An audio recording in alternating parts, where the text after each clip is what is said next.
إن الحمد لله نحمده ونستعينه ونستغفره ونعوذ بالله من شرور أنفسنا ومن سيئات أعمالنا. من يهده الله فلا مضل له ومن يضلل فلا هادي له، وأشهد أن لا إله إلا الله وحده لا شريك له، وأشهد أن محمدا عبده ورسوله صلى الله عليه وسلم. أعوذ بالله السميع العليم من الشيطان الرجيم. يا أيها الذين آمنوا اتقوا الله حق تقاته ولا تموتن إلا وأنتم مسلمون. يا أيها الناس اتقوا ربكم الذي خلقكم من نفس واحدة وخلق منها زوجها وبث منهما رجالا كثيرا ونساء، واتقوا الله الذي تساءلون به والأرحام إن الله كان عليكم رقيبا. أما بعد فإن خير الحديث كتاب الله وخير الهدى هدى محمد وشر الأمور محدثاتها وكل محدثة بدعة وكل بدعة ضلالة وكل ضلالة في النار. محترم سامعین اور سامعات، اللہ تبارک و تعالیٰ کا بہت بڑا فضل ہوا کہ ہماری زندگی میں ایک اور رمضان آ کر چلا گیا. یہ اللہ تعالیٰ کی بہت بڑی اپرچونٹی ہے. رسول اللہ صلی اللہ علیہ وسلم کے زمانے میں ابن ماجہ میں حدیث ہے، ایک شخص نے خواب دیکھا کہ ایک صحابی 1 سال پہلے مارکے میں شہید ہوئے ہیں، اسی کا بھائی 1 سال بعد بستر پر فوت ہوئے ہیں. وہ کیا دیکھتے ہیں خواب میں کہ جنت میں اس کا مقام اعلیٰ ہے جو بستر پر فوت ہوا، اور اس کا مقام اس سے نیچے ہے جو مارکے میں شہید ہوا. بڑی حیرانی ہوئی کہ روٹین میں تو شہداء کا مقام زیادہ ہوتا ہے، تو یہ کیا وجہ ہوئی؟ آ کر کے خواب کی تعبیر پوچھی رسول اللہ صلی اللہ علیہ وسلم سے. آپ نے فرمایا 1 سال جو مزید اس کو زندگی ملی، اس میں جو رمضان آیا، اس میں جو اس نے روزے رکھے، سال بھر نمازیں پڑھی، تو اللہ تعالیٰ نے اس کا مقام کر دیا. دونوں مجاہد ہیں، دونوں غازی ہیں، دونوں شہادت کے متلاشی ہیں، دونوں شہادت کی کوشش بھی کرتے ہیں. رسول اللہ صلی اللہ علیہ وسلم فرماتے ہیں، صحیح مسلم میں ہے، فرمایا من طلب شہادت بصدق بلغہ اللہ منازل الشہداء. جو سچے دل سے شہادت کی تمنا کرتا ہے، رب ذوالجلال اس کو شہادت کا مرتبہ دے دیتا ہے، ولو مات علی فراشہ، اگرچہ بستر پر کیوں نہ جائے. تو دونوں کی شہادت اس حساب سے برابر ہوئی، اور 1 سال میں جو رمضان آیا اس کی محنت نے اس کو اوپر کر دیا. تو یہ رمضان کا آنا یہ کوئی چھوٹی بات نہیں ہے، اور پورا نصیب ہو جانا یہ بہت بڑی بات ہے. اور دنیا کا قانون ہے کہ جو نعمت ہوتی ہے وہ لائبلٹی بھی ہوتی ہے. آپ کے بچے نعمت ہے نا، اور ذمہ داری بھی ہے. پیسہ نعمت ہے تو اس کے کچھ تقاضے بھی ہیں. رمضان اگر ہماری زندگی میں آیا ہے، یہ ایک بہت بڑی اگر نعمت ہے، تو پھر یہ ہماری ذمہ داری بھی ہے. وہ کیا کہ رسول اللہ صلی اللہ علیہ وسلم منبر پر تشریف لاتے ہیں، آمین کہا. لوگوں نے پوچھا آمین کس بات پر کہا؟ آپ نے فرمایا جبریل امین آئے تھے، فرمانے لگے جس شخص کی زندگی میں رمضان آ جائے اور آ کر چلا جائے اور اس کے گناہ ابھی تک باقی ہوں، میں جبریل کہتا ہوں یا اللہ وہ شخص ذلیل ہو جائے. اور آپ نے فرمایا اگر آپ یہ کہتے ہو تو میں محمد اس پر آمین کہتا ہوں صلی اللہ علیہ وسلم. یہ بہت بڑی ذمہ داری ہے. ہم آج دیکھیں اپنے آپ کو کہ ہم نے کتنے گناہ معاف کروائے، کتنے گناہ معاف کروائے. آج فجر کی نماز میں کون کون تھا؟ دیکھیں ذرا غور کریں. لوگوں کی 3 قسمیں ہوتی ہیں. ایک وہ جو رحمان والے 12 مہینے مسجد میں جاتے ہیں، ان کو پرواہ نہیں رمضان آوے نہ آوے. دوسرے ہوتے ہیں شیطان والے، وہ صرف رمضان میں جب شیطان کا آفس بند دیکھتے ہیں تب آتے ورنہ نہیں آتے. اور شیطان والے ہونے کی نشانی یہ ہے کہ جیسے ہی شیطان کا آفس کھلتا ہے ادھر چلے جاتے ہیں. اور تیسرے ہوتے ہیں جو خود شیطان بن چکے ہوتے ہیں، من الجنۃ والناس. شیطان انسانوں میں بھی ہے، جنوں میں بھی ہے. ان کی نشانی یہ ہے کہ وہ رمضان میں بھی نہیں آتے، رمضان میں بھی نہیں آتے. تو عزیز بھائیوں، کسی بھی نیکی کی قبولیت کی یہ بہت بڑی نشانی ہوتی ہے کہ اس کے بعد بندہ نیک ہو جاتا ہے. رسول اللہ صلی اللہ علیہ وسلم سے پوچھا گیا ای الاعمال افضل یا رسول اللہ، افضل عمل کون سا ہے؟ فرمایا ایمان باللہ. کہا اس کے بعد؟ فرمایا جہاد فی سبیل اللہ. کہا اس کے بعد؟ کہا الصلاۃ لوقتہا، وقت پر نماز پڑھنا. کہا اس کے بعد؟ فرمایا حج مبرور. مبرور کا معنی بر والا حج، بر کا معنی نیکی. لن تنالوا البر حتى تنفقوا مما تحبون. بر کا معنی نیکی. حج مبرور کا معنی جس حج کے بعد حاجی نیک ہو جائے. اسی دکان ہڈی پر آ کر بیٹھا، اب اس کی شکل پہلے والی نہیں رہی ہے، اس کی عقل پہلے والی نہیں رہی ہے، اس کی سوچ کے زاویے بدل گئے ہیں. اسی دکان پر بیٹھا ہے، اب کم نہیں تولتا، جھوٹ نہیں بولتا، چیٹنگ نہیں کرتا، ملاوٹ نہیں کرتا. سب دیکھ رہے ہیں کہ اس کے حج نے اس کی دنیا بدل دی ہے، تو اس کا حج اس کی آخرت بھی بدل دے گا. اور جس کا حج اس کی دنیا نہیں بدلتا، اس کا حج اس کی آخرت کیا بدلے گا؟ ایسے ہی رمضان ہے، ایسے ہی نماز ہے. ان الصلاۃ تنہی عن الفحشاء والمنکر. فرمایا نماز برائی اور بے حیائی سے روکتی ہے. ہم نے نمازیں پڑھی ہیں وقت پر، ہم نے 5 سے زیادہ نمازیں پڑھی ہیں. آئیے ذرا اپنے گریبان میں جھانک کر دیکھیں کہ کس کی نماز اس کو برائی سے روکتی ہے. یاد رکھو، تمام عبادات کی تاثیر ایک اس جہان میں نظر آتی ہے، ایک اس جہان میں نظر آئے گی. اور جس کی تاثیر اس جہان میں نظر نہیں آتی، اس کی اس جہان میں بھی نہیں نظر آئے گی. حافظ ابن تیمیہ رحمۃ اللہ علیہ فرماتے ہیں اللہ نے 2 جنتیں بنائی ہیں، ایک اس جہان میں دیتا ہے، ایک اس جہان میں دے گا. اور اس جہان والی اس کو ملے گی جس کو اس جہان والی ملے گی. اور اس سے مراد یہی ہے کہ اس کی عبادت اس پر تاثیر دکھائے، اس کا دل مطمئن ہو، وہ پریشان نہیں ہوتا، اس کا سٹیمنا بڑھ جاتا ہے. اس پہ مصیبتیں تکلیفیں نبی صلی اللہ علیہ وسلم سے زیادہ کس پر آئیں گی؟ سٹیمنا اس کا بڑھ جاتا ہے، صبر اس کا زیادہ اچھا ہو جاتا ہے، برائیاں اس کی کم از کم ہو جاتی ہیں، اچھائیاں اس کی بڑھتی چلی جاتی ہیں. ان الصلاۃ تنہی عن الفحشاء والمنکر. عزیز بھائیوں، ہم نے نمازیں پڑھی ہیں، ہم نے روزے رکھے ہیں. روزے کی گولی، نماز کی گولی پر رب نے لکھا ہے یہ بے حیائی برائی سے منع کرتی ہے. روزے کی گولی پہ لکھا ہے رب ذوالجلال نے لعلکم تتقون. یا ایھا الذین آمنوا کتب علیکم الصیام کما کتب علی الذین من قبلکم لعلکم تتقون، تاکہ تم میں اللہ کا خوف آ جائے. کس کس میں اللہ کا خوف آیا؟ جس میں آیا ہے اس کا رمضان بھی قبول ہے، اس کو عید بھی مبارک ہو. ذرا کو ڈفر کرو، کوئی ڈفرنس دیکھو، اپنے سینے میں جھانک کر دیکھو. اگر ہم نے کوئی گناہ چھوڑا ہے تو رب الجلال نے معاف کر دیا ہوگا، اور اگر ہم نے نہیں چھوڑا تو رب کیسے چھوڑ دے گا؟ اگر ہم نے نہیں چھوڑا تو رب کیسے چھوڑ دے گا؟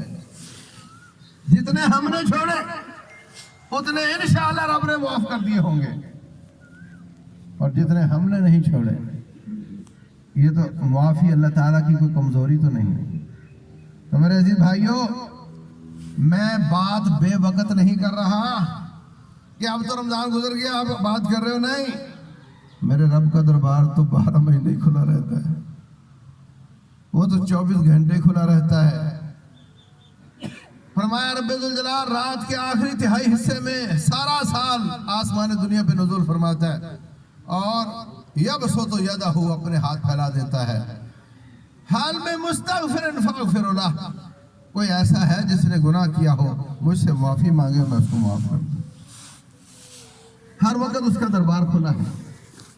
رب ذوالجلال سے معافی مانگ لو.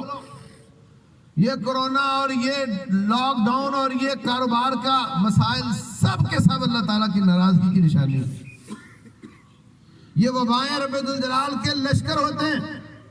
عہد نبوت میں مدینہ میں وبا آئی آپ نے فرمایا اللہ اس وبا کو جوفہ کی طرف موڑ دے. اللہ نے جوفہ کی طرف موڑ دیا. یہ وبائیں یہ اوور کنٹرول نہیں ہوتی, یہ بے مہار نہیں ہوتی.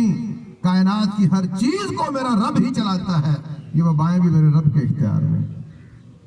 اگر ہم اپنے اجتماعی گناہوں کی وجہ سے اجتماعی وبائیں آتی ہیں, اگر ہم اجتماعی توبہ کریں رب ذوالجلال سے تو اللہ تبارک و تعالی ہمیں معاف کر دے گا. اجتماعی توبہ کی ضرورت ہے, یہ کسی ایک کے گناہ کا مسئلہ نہیں ہے.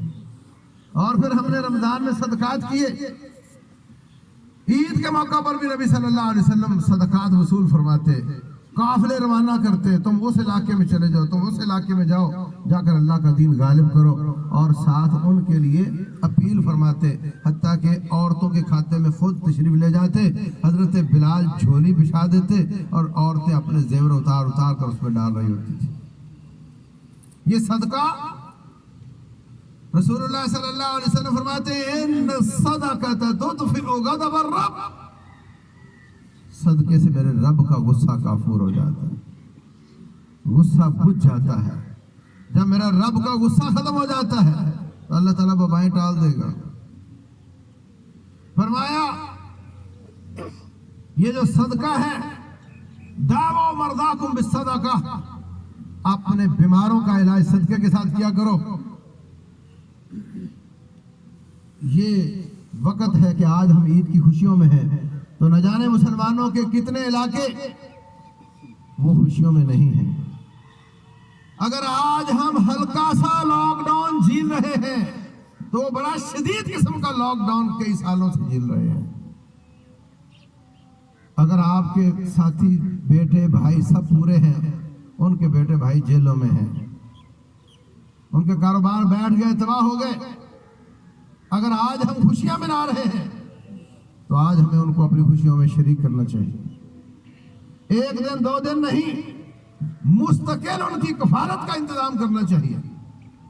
ہماری آمدن کا 20واں حصہ بھی ہوگا تو ان کا ٹوٹل خرچہ اٹھ جائے گا, لیکن وہ بھی اسی رب کی عبادت کرتے ہیں جس کی ہم عبادت کرتے ہیں. آج اگر امت اسلامیہ کے ایک جھل پر خوشی ہے تو دوسرے حصے پر خوشی نہیں ہے, تو ان کو دوسروں کی خوشی کا خیال کرنا چاہیے. اور آخری بات میرے بھائیوں, اللہ تبارک و تعالی اس عمل کو پسند کرتا ہے جس میں دوام ہو.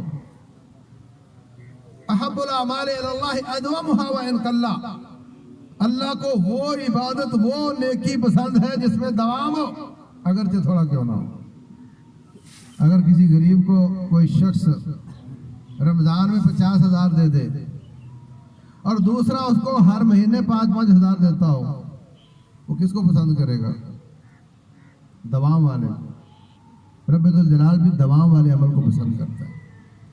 تو میرے عزیز بھائیوں, آپ کا رمضان کتنے نمبر کا تھا یہ ڈیپینڈ کرتا ہے کہ آپ کا رمضان آپ کو نیکیوں کا دھکا کتنے مہینوں تک لگاتا ہے. کسی کا رمضان تو عید رات ہی ڈھیر ہو گیا, وہ صبح کی نماز میں نہیں تھا. کسی کا رمضان شوال تک چلے گا, کسی کا رمضان 2 مہینوں تک, کسی کا 3 مہینوں تک. لیکن جس کا رمضان قبول ہوا ہے انشاءاللہ اس کے رمضان اور غیر رمضان میں فرق نہیں. رب ذوالجلال اس کو توفیق دے گا, وہ پکا پکا اللہ کا بندہ بن چکا ہوگا. رسول اللہ صلی اللہ علیہ وسلم فرماتے ہیں دیکھو رمضان میں اور غیر رمضان میں یہی فرق ہے نا کہ اس میں شیطان باندھ دیا گیا ہوتا ہے اور غیر رمضان میں چھوٹا ہوا ہوتا ہے. تو آپ کو کوئی ایسی بات بتا دوں کہ آپ کا شیطان 11 مہینے بتا رہے ہیں. بتا دوں, رسول اللہ صلی اللہ علیہ وسلم فرماتے ہیں لا الہ الا اللہ وحدہ لا شریک لہ لہ الملک و لہ الحمد وہو علی کل شیء قدیر. یہ دعا جو شخص صبح شام 100 بار پڑھ لے, شیطان اس کو بالکل پریشان نہیں کرے گا. ایک روایت میں 10 بار بھی آتا ہے, شیطان اس کو پریشان نہیں کرے گا. تو ہم نے اپنی نیکیوں کو کنٹینیو کرنا ہے, نمازیں پڑھنی ہیں, ذکر اذکار کرنے ہیں. رمضان میں زیادہ قرآن پڑھتے تھے, تو اب کم از کم ایک صفحہ 2 صفحے ایک نماز کے ساتھ اس کی آپ نے روٹین بنانی ہے، تاکہ ہمارا رمضان اس کی تاثیر سارا سال نظر آئے۔ اللہ تبارک و تعالی ہم سب کو ہماری نیکیوں کو قبول فرمائے۔ رب ذوالجلال ہمارے بیماروں کو شفا کاملہ عاجلہ عطا فرمائے۔ اللہ تبارک و تعالی جن کو ہدایت نہیں اللہ ہدایت عطا فرمائے، جن کو اولاد نہیں ملی اللہ ان کو اولاد دے، جن کو اولاد نیک نہیں اللہ تعالیٰ ان کی اولاد نیک کر دے۔ رب ذوالجلال جن کی اولاد کے اور مسائل ہیں، کسی کے نوکری کے، کسی کے رشتے کے، رب ذوالجلال ان کے مسائل کو حل فرما دے۔ یا اللہ امت اسلامیہ پر رحم فرما دے، یا اللہ مظلوموں کی مدد فرما دے، یا اللہ جو ظلم کے ساتھ جیلوں میں جل رہے ہیں یا اللہ ان کی رہائی کا انتظام فرما دے، یا اللہ جو ظالم ہیں ان کو غارت کر دے، یا اللہ یہ جو وبا ہے دنیا کے ظالموں کی طرف اس کو موڑ دے۔ تو بہت بے نیاز ہے، ہر چیز تیرے کنٹرول میں ہے، کوئی چیز تیرے سے اوجھل نہیں ہے، ہر چیز پہ آج بھی سارا اختیار تیرا ہے۔ یا اللہ ہم تیرے بندے مانتے ہیں، یا اللہ ہمیں معاف فرما دے، یا اللہ ہماری گردنوں کو جہنم سے آزاد کر دے۔ لا تدع لنا ذنبا الا غفرته ولا ہما الا فرجته ولا دینا الا قضیته ولا کربة الا نفسته۔ تمام مسلمانوں کی مصیبتیں دور فرما دے، مقروض کے قرض ادا کرنے کی توفیق عطا فرما دے۔ یا اللہ ہماری بہنوں بیٹیوں کو باشرہ پردہ کرنے کی توفیق عطا کر دے، ہمارے نوجوانوں کی بھی اصلاح کر دے، ہمارے چھوٹے بڑوں کی بھی اصلاح کر دے۔ یا اللہ ہمیں بحیثیت پاکستانی ایک امت کا دفاع کرنے والے بنا دے۔ پوری دنیا کے لوگ ہماری طرف دیکھتے ہیں، یا اللہ ہمیں اپنی ذمہ داریاں پورے کرنے کی توفیق دے دے۔ یا اللہ اس ملک کے عوام، اس کی پولیس، اس کی فوج، اس کی حکومت، یا اللہ سب کو ہدایت عطا فرما۔ یا اللہ جو کمزوریاں ہمیں نظر آتی ہیں ان کو دور کرنے کی توفیق دے، ان کو امت کی قیادت کی توفیق دے۔ اے اللہ حرمین شریفین کی حفاظت فرما۔ یا اللہ جہاں جہاں مسلمان مظلوم ہیں وہاں وہاں ان کی مدد فرما۔ امت اسلام میں چھلنی ہو چکی ہے، جگہ جگہ سے بلیڈنگ ہو رہی ہے، آج وہ خوشیوں میں نہیں ہیں، ہم خوشیوں میں ہیں۔ یا اللہ ان کو بھی خوشیاں عطا فرما دے۔ یا اللہ ہماری دلی مرادیں پوری فرما دے، ہماری حاجات کو پورا کر دے۔ یا اللہ جو جو ہمارے سینے میں حاجات دبی ہوئی ہیں اگر تیرے علم میں وہ اچھی ہیں ان کو پورا فرما دے۔ یا اللہ کچھ لوگ پچھلے سال ہمارے ساتھ تھے، آج وہ ہمارے ساتھ نہیں ہیں، اللہ ان کو معاف کر دے۔ جتنے بھی مسلمان ایمان پر چلے گئے ہیں یا اللہ ان کے درجات بلند فرما دے، ان کی قبروں کو نور سے منور کر دے۔ یا اللہ ان کی قبروں کو جنت کا باغیچہ بنا دے، ان کے درجات کو بلند کر دے۔ یا اللہ جتنے ایمان والے اس جہاد میں جل گئے ہیں یا اللہ ان کو معاف کر دے۔ رسول اللہ صلی اللہ علیہ وسلم فرماتے ہیں جلنے والا شہید ہوتا ہے۔ یا اللہ جو ایمان والے تھے ان سب کو شہادت کا مرتبہ دے دے، ان کے گھر والوں کو صبر کی توفیق دے دے۔ یا اللہ تمام مسلمانوں کی خیر فرما دے۔ یا اللہ ہم ہر اس خیر کا سوال کرتے ہیں جو تیرے علم میں ہے اور ہمیں اس کا سوال کرنا نہیں آتا، اور ہم ہر شر سے پناہ مانگتے ہیں جو تیرے علم میں ہے اور ہمارے سوال میں وہ شامل نہیں۔ یا اللہ جنہوں نے ہم سے دعا کی درخواست کی تھی یا اللہ ان کی دعائیں بھی قبول فرما دے۔ یا اللہ جو معذور جو بیمار یہاں نہیں آ سکے یا اللہ ان کی عبادات بھی قبول کر لے، یا اللہ ان کی بھی دعائیں قبول فرما لے۔